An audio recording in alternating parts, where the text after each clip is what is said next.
Danny, they say time flies, don't they? Well, it certainly does. We'll come to that in due course.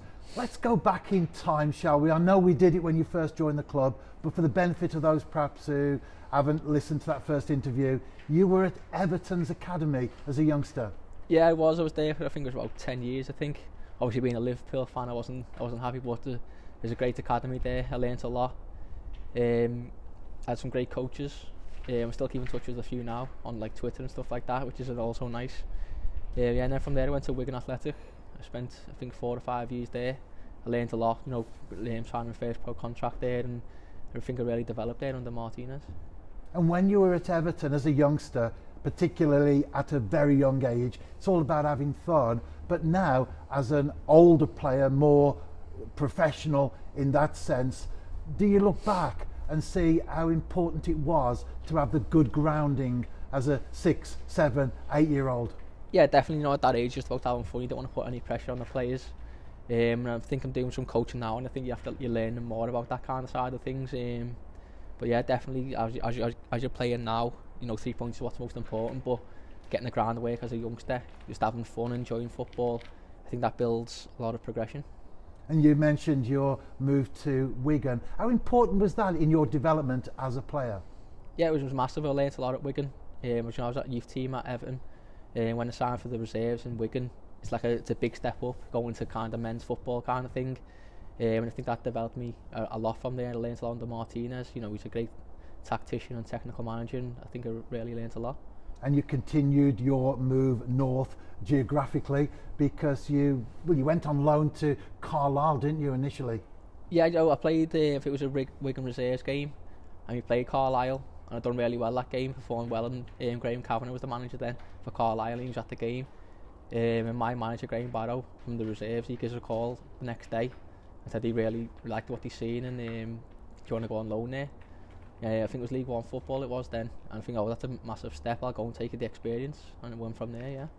And there's a lot of that in football, isn't there, where someone happens to be at the game that a player was featured in and a connection comes about. Yeah, definitely, that's football. It only takes one game to change a lot of things, and I was lucky enough to get that opportunity from Carlisle.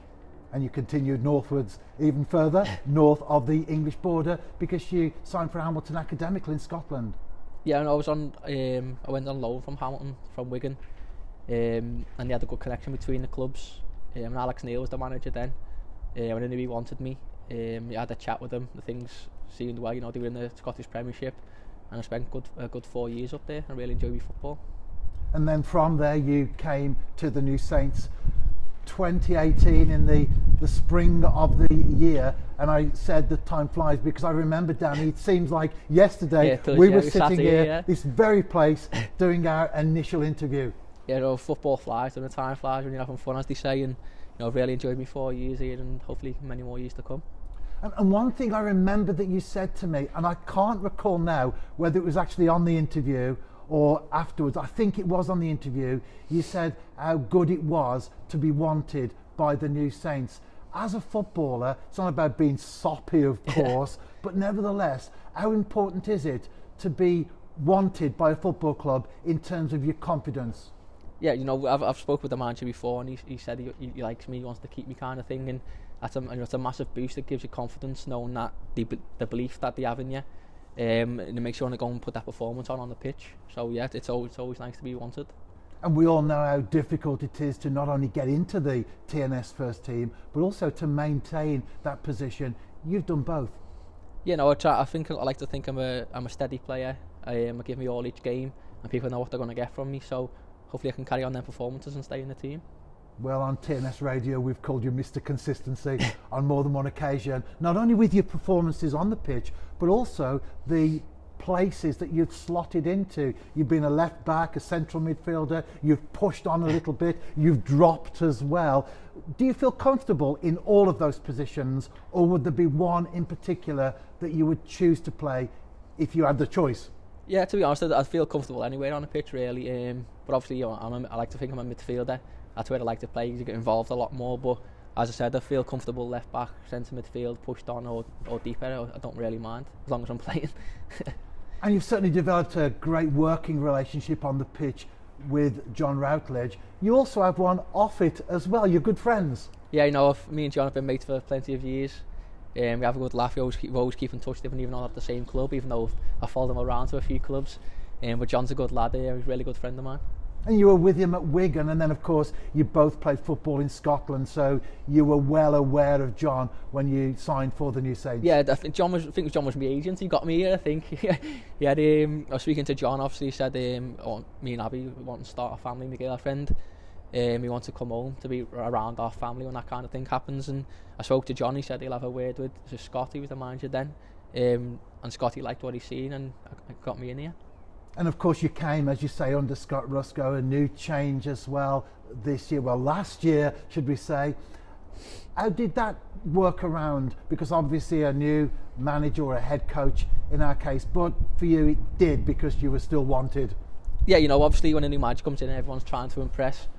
So I've got to keep doing what I'm doing, and hopefully the manager like me, and thankfully he has, and he's kept me in the team. And you get on well with John, as we said, back to John Routledge. How valuable is that when you have a good relationship off the pitch? Does that help you on it as well?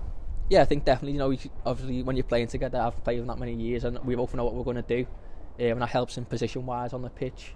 And off the pitch, you know, he's a good lad to talk to. You know, to get things off your chest, football-wise, and even things outside the football. You know, he's a good lad. He's a good friend to me.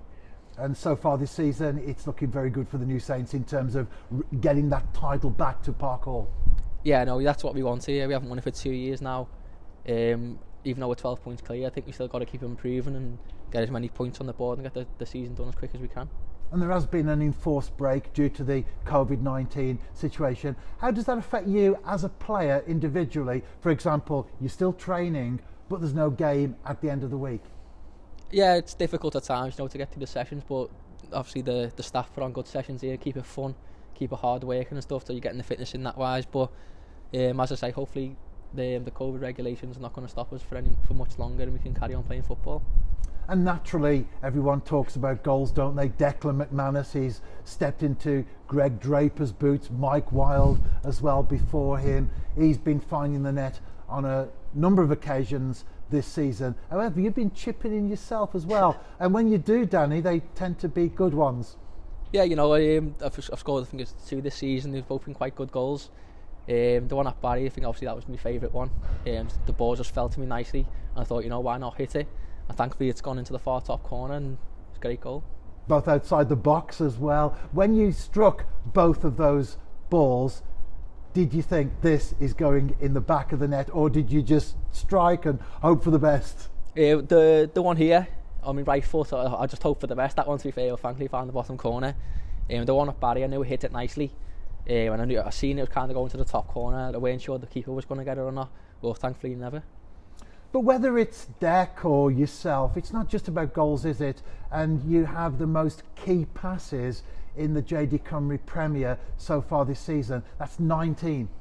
Yeah, I think it's a nice little stat to have, isn't it, as a midfield player? I think that's what you're there for, to create and get the passes through to the strikers so they can do what they can do. And yeah, it's a nice little stat to have, but you know, it's only halfway through the season.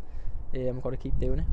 And hopefully we will be back on track in due course and win that title back, should we say, and keep it at Park Hall. Yeah, definitely. No, that's what we all want here, staff, players and fans. We all want. It's been 2 years. It's been too long. So hopefully we can get as many points wrapped up and get it done as soon as we can. And looking ahead to the future on a personal level, as the years go by, I know that you've been making your plans for once you finally hang up your professional boots. Yeah, hopefully that's not too soon, Rev. You know, but when we first went into lockdown, the first lockdown, I managed to get me personal trainer course done. I probably wouldn't have had the time to do that if we were for lockdown. So you've got to take the positives when you can, and at the minute I'm just doing me coaching courses, trying to get them done to stay in football after football. And how are both of those things going? Yeah, I finished the personal trainers one. And me and John are currently just doing the C licence with the Welsh FA at the minute. That's coming to an end at the end of January, I think, so hopefully we can get that passed. Well, Danny, thank you for your time today. I'm certainly not looking to cut short your career by any stretch of the imagination, because I hope that we're back here in this very spot in 3.5 years' time. Yeah, so do I, Rev. I'll take that.